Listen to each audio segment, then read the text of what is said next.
골로새서 강의 13번째 시간입니다. 골로새서 2장 11절로 15절까지 같이 읽겠습니다. 또 그 안에서 너희가 손으로 하지 아니한 할례를 받았으니 곧 육의 몸을 벗는 것이요 그리스도의 할례니라. 너희가 세례로 그리스도와 함께 장사되고 또 죽은 자들 가운데서 그를 일으키신 하나님의 역사를 믿음으로 말미암아 그 안에서 함께 일으키심을 받았느니라. 또 범죄와 육체의 무할례로 죽었던 너희를 하나님이 그와 함께 살리시고 우리의 모든 죄를 사하시고 우리를 거스르고 불리하게 하는 법조문으로 쓴 증서를 지우시고 제하여 버리사 십자가에 못 박으시고 통치자들과 권세들을 무력화하여 드러내어 구경거리로 삼으시고 십자가로 그들을 이기셨느니라. 아멘. 계속되는 우리에게 일어난 일에 대한 이야기입니다. 지난주의 내용이 뭐였죠? 여러분에게 어떤 일이 일어났다고 그랬습니까? 모든 시작과 모든 권세의 으뜸이신 예수 그리스도 안에서 여러분이 완성되었다. 완전해졌다. 이런 내용이었습니다. 자, 그런데 오늘 이야기는 할례에 대한 이야기란 말이죠. 그러니까 오늘 이야기는 우리에게 일어난 그 완성이 할례와 어떤 연관성을 갖는가에 대한 내용이 되는 겁니다. 자, 이제 할례 이야기를 좀 하게 될 텐데요. 이방인의 할례에 대한 이야기로 시작해 보겠습니다. 이방인의 할례에 대한 예루살렘 교회의 입장은 분명했었습니다. 사도행전 15장에 보면 유대인이 아닌 이방인에게 할례를 받게 할 것인가? 자, 이것에 대한 논쟁이 등장합니다. 볼까요? 사도행전 15장 1절로 2절 같이 읽겠습니다. 어떤 사람들이 유대로부터 내려와서 형제들을 가르치되 너희가 모세의 법대로 할례를 받지 아니하면 능히 구원을 받지 못하리라 하니 바울 및 바나바와 그들 사이에 적지 아니한 다툼과 변론이 일어난지라 형제들이 이 문제에 대하여 바울과 바나바와 및 그 중에 몇 사람을 예루살렘에 있는 사도와 장로들에게 보내기로 작정하니라. 바울이 안디옥에 있었을 때 일어난 일입니다. 이 일이 예루살렘 교회에 보고되었고 곧 이 문제를 다루기 위한 예루살렘 회의, 총회가 열리게 됩니다.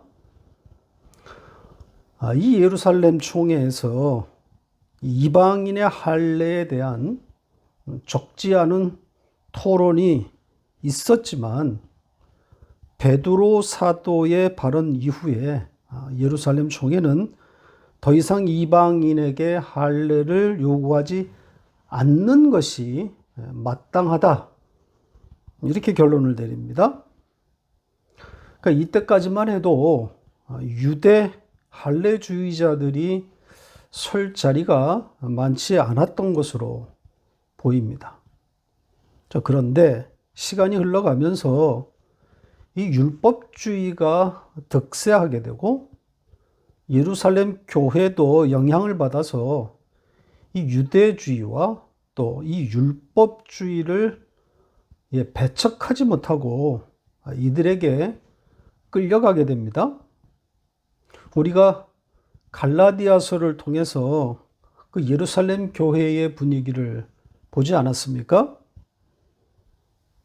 이방인의 할례가 필요하지 않다고 말했던 베드로 사도가 안디옥을 방문했을 때 예루살렘의 유력자들을 의식해서 외식하는 일이 벌어졌고 바울 사도는 이것을 굳이 갈라디아서에 기록했단 말이죠. 의도가 있는 거죠. 아마도 유대화되어 가고 있는 예루살렘 교회를 에둘러 비판한 것으로 보입니다. 이 율법주의는 시간이 흘러갈수록 대세가 되었을 것으로 추측됩니다. 그리고 바울이 3년 이상 재판으로 인해서 발이 묶이면서 이때 더욱 그 영향력을 확대해 간 것으로 추측이 됩니다.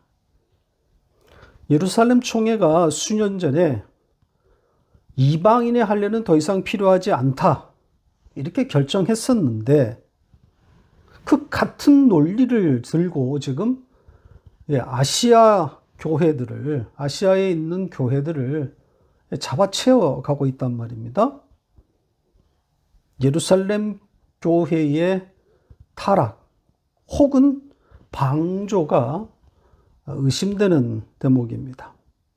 그러니까 예루살렘의 사도들이 이 율법주의에 잘 대처하지 못하고 있는 겁니다. 바울처럼 다른 복음이다, 유사 복음이다, 이렇게 정죄하지 못하고 있는 거죠. 맞서 싸우지 못함을 넘어서 혹시 수용하고 있는 것은 아닌가 의심이 됩니다. 공존하고 있는 거죠. 이런 분위기를 타고 이 할례주의자들이 아시아의 교회를 공격하고 있습니다. 바울과 연결된 교회들을 찾아다니면서 할례를 요구하고 있는 겁니다. 할례가 없으면 구원이 없다는 다른 복음을 전하고 있는 거죠. 이 유사 복음에 교회들이 넘어가고 있는 겁니다. 이 아시아의 교회들은 이방인이 다수인 교회들이 아닙니다. 비록 이스라엘이 아닌 이방 땅에 있지만 유대 디아스포라를 중심으로 형성된 교회들 아니겠습니까? 따라서 유대인들이 중심이 된 교회들입니다. 이미 육체의 할례를 받은 자들이란 말이죠. 그러니까 이들 유대인들에게는 할례가 필수 조건이라는 논리가 그닥 그들에게는 중요한 문제가 아닐 수 있습니다. 이미 할례를 받은 자들 아닙니까? 그러니까 할례를 받아야만 구원이 있다는 것에 거부감이 많지 않은 거죠. 그러니까 이 유사복음에 쉽게 동조할 수 있는 겁니다.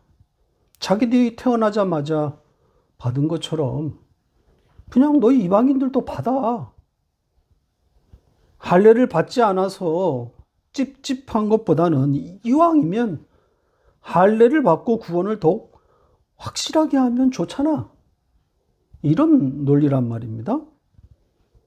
십자가를 받아들인 것처럼 이 할례도 받아들여서 구원을 더욱 공고히 하자는 말에 넘어가지 않겠습니까?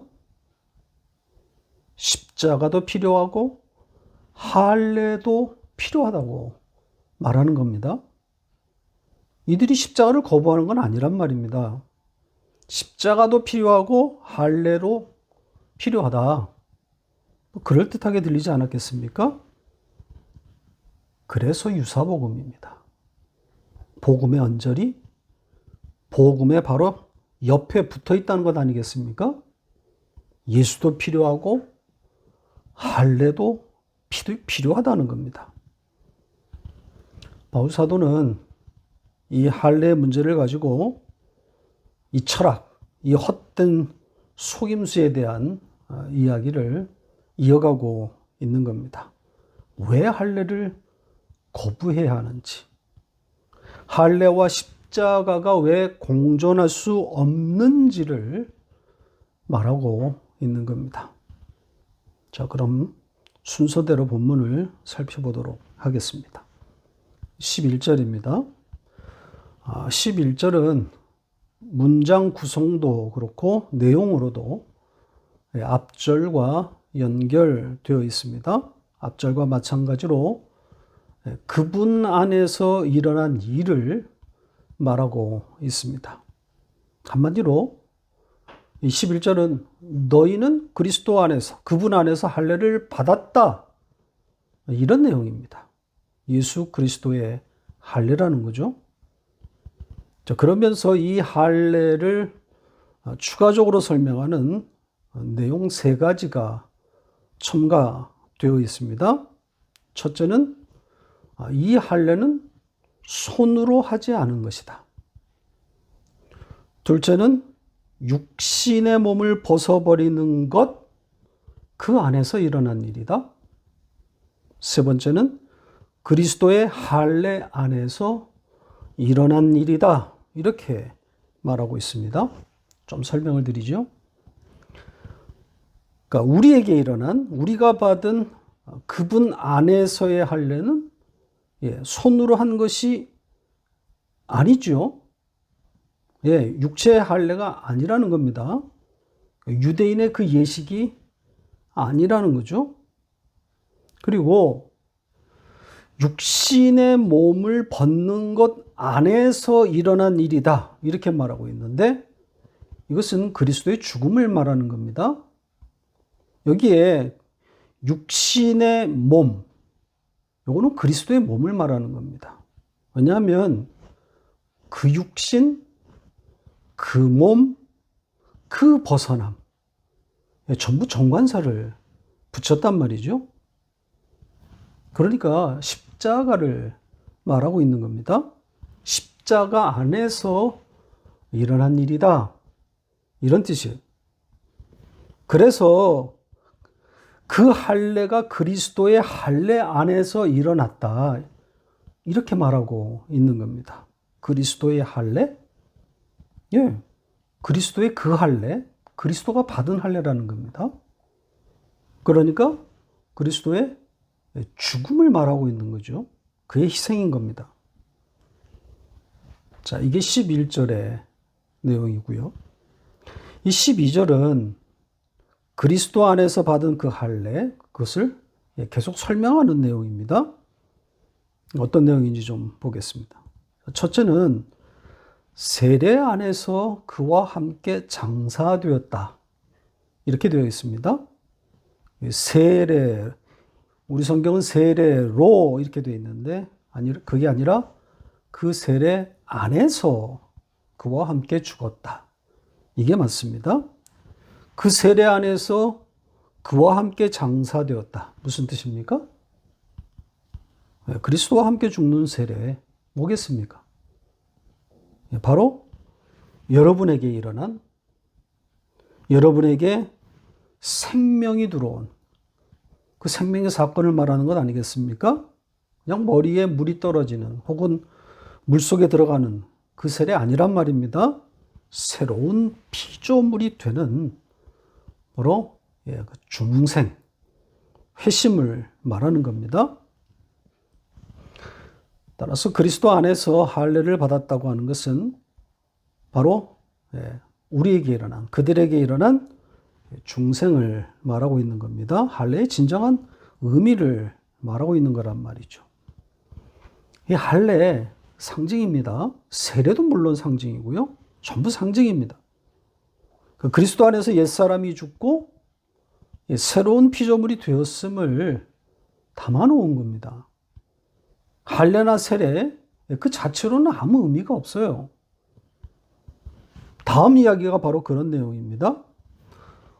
그렇게 그리스도 안에서 장사된 자는 그분 안에서 살아났다, 일으키심을 받았다, 이런 내용입니다.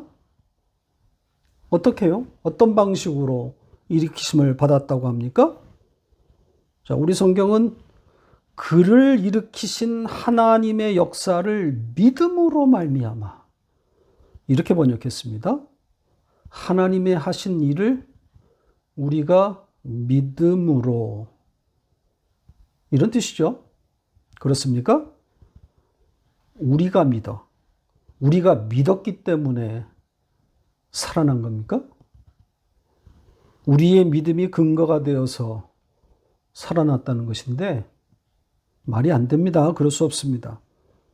치명적인 번역의 오류입니다. 원문은 그렇게 되어 있지 않습니다.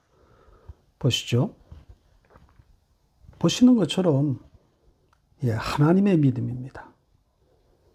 그러니까 우리가 하나님을 믿음으로 이게 아니라 하나님의 일하시는 그 믿음으로 인해 우리가 일어난 거란 말입니다. 우리 성경에 이런 이 치명적인 결정적인 번역의 오류가 한두 곳이 아닙니다. 자, 같은 내용으로 또 치명적인 그런 오류가 있는 곳 한번 더 보겠습니다. 그 유명한 갈라디아서 2장 20절입니다. 같이 읽겠습니다. 내가 그리스도와 함께 십자가에 못 박혔나니 그런즉 이제는 내가 사는 것이 아니요 오직 내 안에 그리스도께서 사시는 것이라. 이제 내가 육체 가운데 사는 것은 나를 사랑하사 나를 위하여 자기 자신을 버리신 하나님의 아들을 믿는 믿음 안에서 사는 것이라. 보시는 것처럼 우리가 하나님의 아들을 믿는 믿음이 아니라 원문은 그 아들의 믿음입니다. 그냥 그분의 믿음이란 말이죠. 그 아들의 믿음, 즉 하나님의 믿음이 우리를 살리신 거란 말이죠. 이 하나님의 믿음, 그 하나님의 아들의 믿음, 이 표현을 잘 이해하셔야 합니다. 우리의 믿음이 우리를 구원하는 것이 아니라 하나님의 아들의 믿음이, 하나님의 믿음이 우리를 구원하는 거란 말입니다. 이걸 구분하셔야 돼요. 자, 한 문장 더 보고 가겠습니다. 로마서 3장 21절, 22절 같이 읽겠습니다. 이제는 율법 외에 하나님의 한 의가 나타났으니 율법과 선지자들에게 증거를 받은 것이라. 곧 예수 그리스도를 믿음으로 말미암아 모든 믿는 자에게 미치는 하나님의 은이 차별이 없느니라. 보시는 것처럼 이론의 여지가 없습니다. 성경은 인간의 믿음, 우리의 믿음을 말하지 않아요. 하나님의 아들의 믿음이란 말입니다. 그러니까 그분의 믿음이 우리를 살리신 것이고 그분의 믿음, 하나님의 믿음이 우리를 끝까지 붙들고 있는 거란 말입니다. 그래야 우리의 믿음이 안전하고 또 완전한 것 아니겠습니까? 인간의 믿음이라고 하는 것은 하나님의 이 믿음에 종속되어 있는 겁니다. 인간 자체에서 나오는 것이 아니란 말이죠. 만약 하나님이 인간에게 믿음을 요구하시고 그 믿음으로 구원받으라고 했다면 그건 모순입니다. 성립이 안 되는 거란 말이죠. 선악과를 따먹고 죽은 인간이 어떻게 믿음에 이를 수 있습니까? 어떻게 믿음을 내놓을 수가 있는 겁니까? 믿음을 요구하실 거라면 선악과를 아예 만들지 말았어야 하는 거란 말이죠. 인간에게서는 믿음이 나오지 않습니다. 따라서 하나님은 인간에게 믿음을 요구하지 않아요. 본질적인 믿음은 하나님에게만 있는 겁니다. 자, 다음 절 13절로 넘어갑니다. 역시 앞의 내용과 연결되어 있습니다. 앞절에서 말한 하나님의 믿음으로 인해 일으키심을 받은 것, 그것에 대한 보충적인 내용입니다. 뭐라고 되어 있습니까? 범죄와 육체의 무할례로 죽었던 너희, 자, 이렇게 표현됐습니다. 여기에 범죄와 육체의 무할례 같은 뜻입니다. 한마디로 죄라고 보시면 됩니다. 그러니까 죄로 죽었던 너희 이런 뜻입니다. 자, 중요한 것은 이 죽었던 여기 아니고 시제가 죽고 있는 이게 맞습니다. 우리 성경이 왜 죽었다 이 과거 시제로 번역했는지 이해할 수가 없습니다. 원문은 현재 시제인데 말입니다. 그러니까 죄로 말미암아 죽고 있는 너희 이게 원문의 취지란 말입니다. 그러니까 계속 죽고 있다는 그 원문의 취지를 번역자가 이해하지 못하고 있는 겁니다. 그러니까 자기의 신학 혹은 한국의 전통적인 내려오는 신학 사상과 배치되는 그런 시제를 만난 것인데 원문을 택하지 않고 자기들의 신학을 선택한 나쁜 결정입니다. 이해가 되든 이해가 되지 않든 번역자는 원문을 훼손하면 안 되는 겁니다. 똑같은 오류가 에베소서 2장에서도 발견됩니다. 보세요. 오늘 본문과 정확히 같은 단어, 같은 시제입니다. 여기서도 죽었다 그러죠? 그게 아니고 죽고 있는 현재형이란 말입니다. 저는 바울의 이 표현이 매우 중요하다고 생각합니다. 의도적인 표현으로 보이기 때문입니다. 그러니까 문법적으로만 보면 이 문장에 현재 시제가 나올 수 없어요. 왜냐하면 뒤에 등장하는 살리셨다, 죄를 사하셨다, 이 동사들의 시제가 다 부정과거란 말이죠. 그러니까 문법적으로는 우리 성경처럼 죽었던 너희를 하나님이 살리셨고 또 죄를 사하셨다. 이게 맞는 겁니다. 학자인 바울이 이걸 몰랐을까요? 알고 쓴 거란 말이죠. 그러니까 반복적으로 죽는 자들인데 매일 죽는 우리인데 하나님은 단번에 살리셨다. 한 번에 그 죄를 사하셨다. 이렇게 쓴 거란 말입니다. 어떤 의미를 담은 거겠습니까?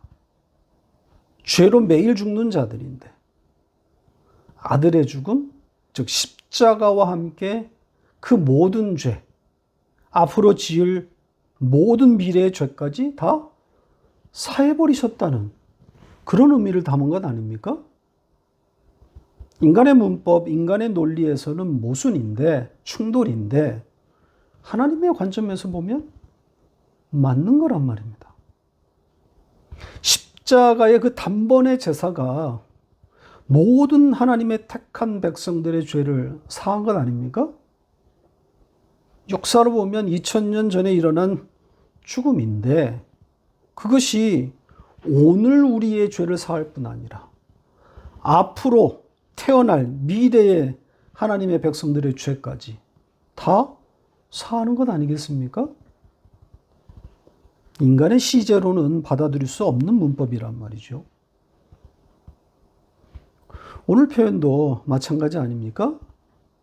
매일 반복적으로 죽는 우리인데 하나님은 그런 우리를 단번에 살리셨고 이미 다 사하셨다. 이렇게 말하고 있단 말이죠. 이 성경의 문법, 이 하늘의 논리, 인간의 이성이 어찌 이해할 수 있겠습니까? 그러니까 이해되지 않는 이 하늘의 논리를 얄팍한 신학적인 지식과 인간의 이성이 감히 손을 대다가 이런 대참사가 일어난 겁니다. 그러니까 인본주의적 해석이 나올 수밖에 없는 번역의 오류인 거죠. 결과적으로 성경이 왜곡되고 말았습니다. 바울이 담으려고 했던 그 기쁜 뜻이 차단되고 말았단 말이죠. 성경 해석자는 문자에 충실하되 문자에 갇혀서는 안 됩니다. 문자가 하나님을 완전하게 다 담지는 못한단 말이죠. 자, 다음 내용으로 갑니다. 계속해서 하나님의 하신 일들이 이어지고 있습니다. 자, 14절부터 보겠습니다. 이 14절 문장이 조금 복잡합니다. 동사가 3개가 등장하는데 문법적으로 보면 본동사만 찾으면 쉽게 또 이해가 되는 문장이기도 합니다. 우리 성경은 이런 문법적인 접근을 하지 않은 것으로 보입니다. 보세요. 보시는 것처럼 마치 본동사가 3개가 있는 것처럼 번역하지 않았습니까? 본동사가 3개 있다는 것은 문장이 3개라는 거잖아요. 아닙니다. 본동사 하나에 분사가 2개인 하나의 문장입니다. 자, 그러면 본동사가 무엇이겠습니까? 이 3개 중에 이 본동사를 찾는 건 아주 쉬운 중먹기란 말이죠. 두 번째, 제하여 버리다. 요겁니다. 높이 올리다, 뽑아버리다, 이런 뜻입니다. 그럼 뭘 뽑아버렸다는 겁니까? 목적어가 뭐겠습니까? 바로 앞에 나와 있는 법조문. 법조문으로 쓴 증서, 이렇게 되어 있죠. 무슨 뜻이냐면 손으로 쓴 도구마. 그러니까 할례를 가리키는 거예요. 할례를 뽑아버렸다. 제거해버렸다. 이런 뜻입니다. 그러면 나머지 2 동사. 이 2 분사는 이 본동사와 어떻게 연결되어 있겠습니까? 이 할례를 뽑아버렸다. 할례를 없애버렸다. 어떤 그것에 대한 어떤 과정 혹은 내용이 되는 거죠. 그러니까 그 손으로 쓴 도구마를 지우심으로, 그리고 그 도구마를 십자가에 못 박음으로써 이렇게 되는 겁니다. 그러니까 그 도구마, 그 할례를 제거하는 어떤 구체적인 묘사 혹은 과정이라고 보시면 됩니다. 그러니까 하나님께서 그 할례를 지우고 십자가에 못 박아버림으로 아예 없애버렸다. 할례가 들어설 자리가 없음을 말하고 있는 겁니다. 자, 마지막 15절 문장으로 가볼까요? 14절 문장과 정확히 같은 구조입니다. 3개의 동사가 있는데 하나의 본동사에 2개의 분사가 붙어 있는 구조입니다. 그러면 역시 본동사만 찾으면 되는 거죠. 어느 것이 본동사일까요? 보시죠. 이 표시된 3개의 동사 중에 몇 번째가 본동사일 것 같습니까? 3번 이기셨다. 이것처럼 보이죠? 아닙니다. 2번째, 구경거리로 삼았다. 대중에게 보여주었다. 이 단어입니다. 따라서 나머지 2 동사는 이 본동사에 종속되어 있는 겁니다. 무력화함으로써, 그리고 십자가로 그들을 이김으로써 대중에게 드러내셨다. 이렇게 되는 거란 말입니다. 자, 내용을 조금 더 이해하기 위해서 원문과 비교해서 보시면 좋을 것 같습니다. 보시죠. 원문은 사뭇 다른 내용입니다. 특히 우리 성경의 이 마지막에 등장하는 십자가로 그들을 이기셨다. 이 부분은 이해가 되지 않습니다. 원문에 없기도 하고요. 문맥으로도 맞지 않습니다. 이 마지막에 그것 안에 있는 그것들, 자, 이렇게 되어 있는데, 여기에 그것은 그 앞문장에 손으로 쓴 법조문, 그 도구마를 가리키는 것으로 보이고요.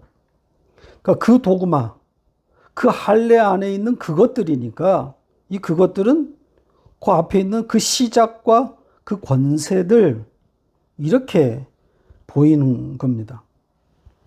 따라서 전부 할례를 향하고 있는 그런 말들이에요. 그러니까 하나님이 할례를 다 벗겨버리고 이겨버리심으로써 다 보여주셨다. 나타내셨다. 알게 하셨다. 이런 말입니다. 그러니까 할례에 대한 완전한 철폐를 말하고 있는 겁니다. 더 이상 할례가 설 자리가 없다는 거죠. 말씀을 오늘은 여기서 맺겠습니다. 오늘은 할례에 대한 이야기였는데요. 이제 다음 주에는 이 절기와 같은 이 교회의 전통에 관한 이야기를 다루게 될 겁니다. 전부 없어져야 할 것들인데요. 교회들이 사실은 안타깝게도 너무 깊숙이 교회 안에 이것들이 들어와서 또아리를 틀어버린 그런 주제들입니다. 이 주일, 성탄절, 부활절, 추수, 감사절, 성령 강림절, 맥주절, 이거 다 없어져야 할 것들입니다. 이거 없어져야 한다고 십수년 전부터 외치고 있고 앞으로도 계속 외치겠지만 내심 별 기대는 갖지 않고 있습니다. 아마 절기에 대해서 말하고 있는 바울의 심정이 이와 같지 않았을까 한번 생각해 보게 됩니다. 이 천박한 절기 지킴과 또 손으로 쓴 이 도구마에서 빠져나올 생각이 없는 교회들을 보면서 이 노사도는 쓸쓸히 사라진 것이 아닐까 그런 생각을 해봅니다. 주님이 남기신 인자가 올 때 세상에서 믿음을 보겠느냐 이 말씀을 되뇌이면서 그렇게 쓸쓸하게 사라지지 않았을까요? 다음 주에 이어지는 내용으로 찾아뵙도록 하겠습니다.